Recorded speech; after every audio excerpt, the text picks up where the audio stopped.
When you visit RPGFan, we know exactly what you're looking for. The latest hot developments in the Battle Royale genre. Well, okay, maybe this is a bit less traditional, but when Square Enix decides to not only take a whack at the ever more crowded Battle Royale space, but pull it into the growing world of Final Fantasy VII Remake, you can't help but pay attention. Maybe you're excited. Maybe you're morbidly curious. Maybe you're trying to figure out why and how this game exists.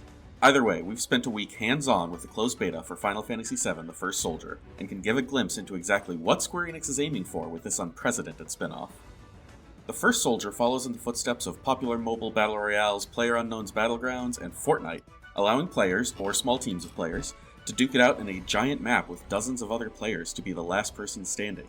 In fact, The First Soldier follows very closely in those footsteps, utilizing a similar UI and standard quality of life controls from those games, including visual indicators for finding enemies in chests, auto-fire settings to circumvent rapid screen tapping, and automatically picking up superior equipment.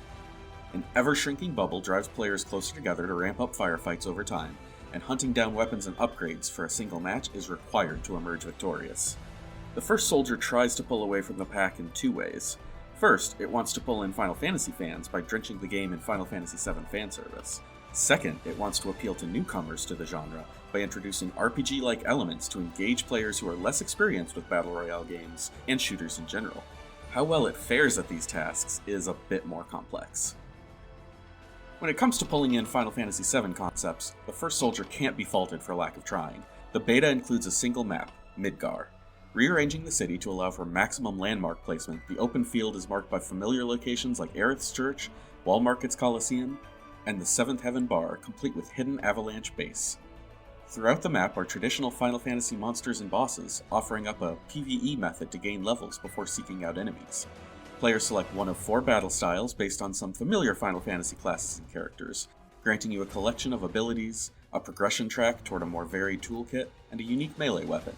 While most of the game is spent in firefights with guns, hunting monsters works best with melee weapons, which don't create sound to give away your position to nearby players. They also offer up a cosmetic slot for customizing your character. Don't worry, we'll get there soon. Players have several other methods of in-game progression based on Final Fantasy standards. Most items are replaced with upgradable materia governed by a recharging MP bar, with familiar spells like Fire and Blizzard functioning as grenades and turrets respectively. Curative spells and potions help bolster players who dive face-first into firefights at the expense of their HP, and a collection of traditional accessories grant passive bonuses like elemental resistance and increased experience gain. Of course, chocobos and summons are also scattered throughout the map for those wanting to charge into battle atop a giant yellow bird before conjuring an enormous fire demon on some unsuspecting enemies. While these do add a palpable Final Fantasy veneer to the game, features intended to make the game more palatable to Battle Royale newcomers vary in efficacy.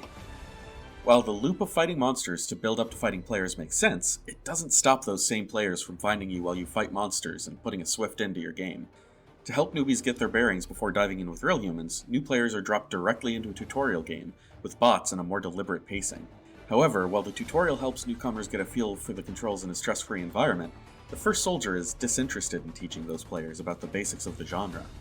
Mechanics like the shrinking battlefield and equipping gear are not explained in the limited tutorial pop-ups. Players are left to discover basic concepts like auto-fire and sound indicators, and weapons have a rarity system that isn't outlined anywhere within the game. This last item is even more difficult due to the lack of rarity icons or stats, leaving undefined colors as the only indicator of how strong or weak a weapon is. And of course, as a free-to-play mobile game, cosmetics and microtransactions are inherent, and players can use in-game currency to purchase a wealth of cosmetic items.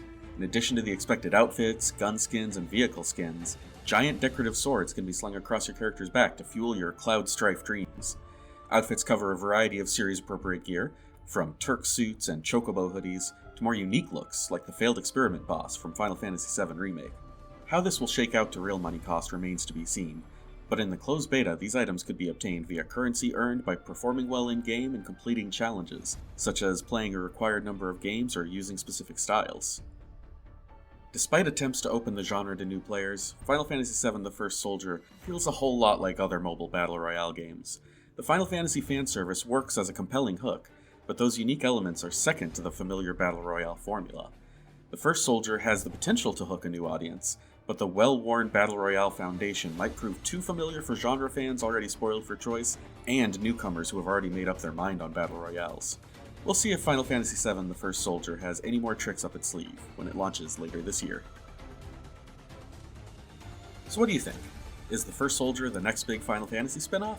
Or is it destined to be forgotten as just another attempt to take the Battle Royale throne? Let us know in the comments below. And don't forget to like this video and subscribe to our channel for more content. And hit that notification bell to stay up to date with our latest releases. You can follow RPGFan on Instagram, Twitter, Facebook, and Twitch. And of course, for all your news, reviews, and more, head on over to rpgfan.com.